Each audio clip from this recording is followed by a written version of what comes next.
Hello everybody. Today we are going to be talking about the emission system on your older Volkswagen. Well, really newer Volkswagen if you're a Volkswagen guy. So this is a 74. Most of the 72 to 79s are similar. This is a Volkswagen thing, but again, similar to a Beetle setup in a lot of ways.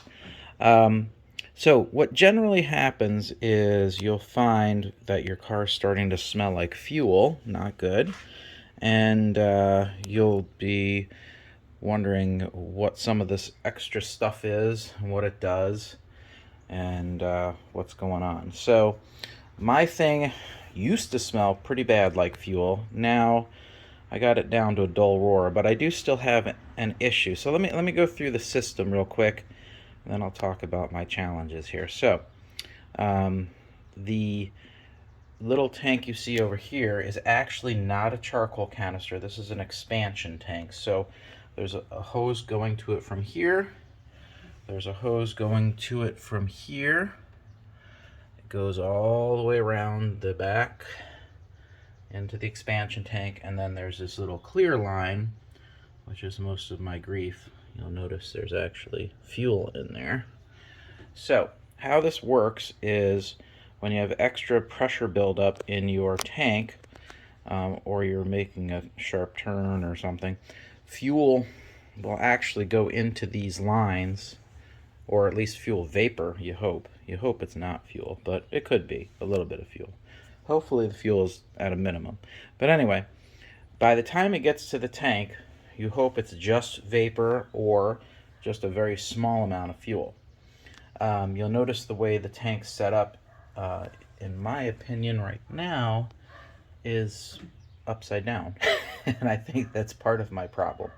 So what's supposed to happen, like I said, is vapor or a little bit of fuel will go into this expansion tank. The fuel expands and vaporizes on its own, and then that vapor is supposed to go down this clear tube to the back of the vehicle, which I'll show you later. In the back of the vehicle, there's an actual charcoal tank. I'm going to show you a newer version of one. This is not the same tank, but on the charcoal tank inside, it literally has charcoal in it, and it usually has 3 hoses that are a little bigger on the Volkswagen than this thing. So you'll notice there's 1 hose here and 2 hoses on the front. The way that this usually works is this clear hose would go to this vapor input, and then there's 2 bigger hoses. One goes to the fan shroud, which has kind of like an air blowing effect, which would blow into the top, and then out the bottom would come whatever vapor is left, and that'll end up going into the carburetor through the air intake. And that's how the whole system works. So today, I'm probably thinking that line being on the bottom is part of my problem, because when this fills with gas, that gas is going through that line, which clogs up the whole system a little bit. Now the back, I have to check out that charcoal canister. I have a feeling that by now that charcoal canister is not healthy, and I may have to rig something and replace that. Those parts are getting hard to find. You can, and I've seen where people have cut those open, replace the charcoal with charcoal that you can get from like a pet store that people use in water filters and such. You can actually fill those charcoal canisters back up, reseal them, and reuse them, and we'll look into that as well. So this is the start. I'm going to go through a few things. I'm probably going to move this tank and make sure it's clear of fuel, and I'm going to check to make sure that clear line is still going to the back and working. I might have to replace that clear line. I have a feeling I probably will. So that's where I'm at right now. I will get back with you when I'm under the car. Alright, so here we are under the car. There is the charcoal canister with the 3 lines on it. And I've checked the lines. The big lines, which go to the engine, are actually intact and still hooked up, and they're actually not destroyed. They're supple, and they'll still work. Now, The line that came from the front, that line there, not so much. I touched it and actually was going to take it off to actually check to see if there was vacuum going through, because I was going to blow some air. And as you can see, it, let me back this up a little bit. You can see it just cracked. So this line that goes from the front to the back is no good.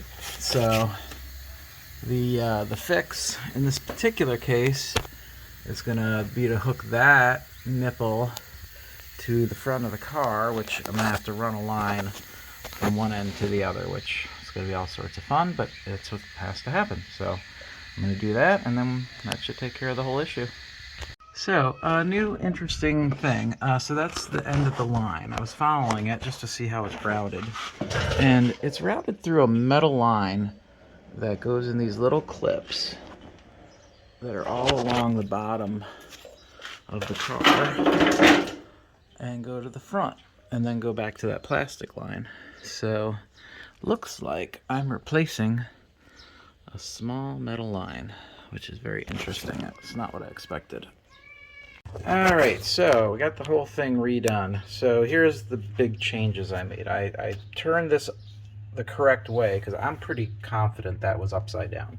Because the whole point of this is you do get a little bit of fuel in this canister. That's its point. And this was at the bottom, which meant the pure fuel was going to the back, and stopping up the venting, which is not helping life. So I flipped this correctly and reinstalled it. Replace this line all the way to the back, and everything else is stock. I didn't even have to really replace anything other than the line, which was it measured out at about 12 feet. So I got 15, cut off a little bit, and just picked up some regular fuel. It's a fuel line, but it's kind of like a it's made for like lawnmowers and stuff, which I think is what they kind of originally used. So this is fixed. So hopefully that takes care of all my fuel vapor issues. I also replaced my fuel filter while I was at it. I'll show you where the fuel filter is, where I put the fuel filter in this car. I mean, a lot of people like putting the fuel filter in the rear of the car. I'm not a big fan of that. I mean, if you really think about it, the fuel system was meant to be in the front of the car, away from engine and sparks and all sorts of stuff. So I put the fuel filter right near the tank. Let's see if I can get a good, there you go. I should get a light here. Hold on a sec.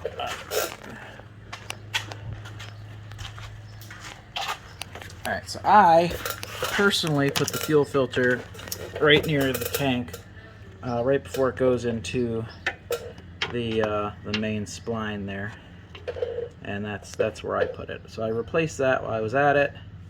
The other one was a little dirty, but not crazy, acceptable. It's probably been on there for a little bit. So that's job done as far as I'm concerned.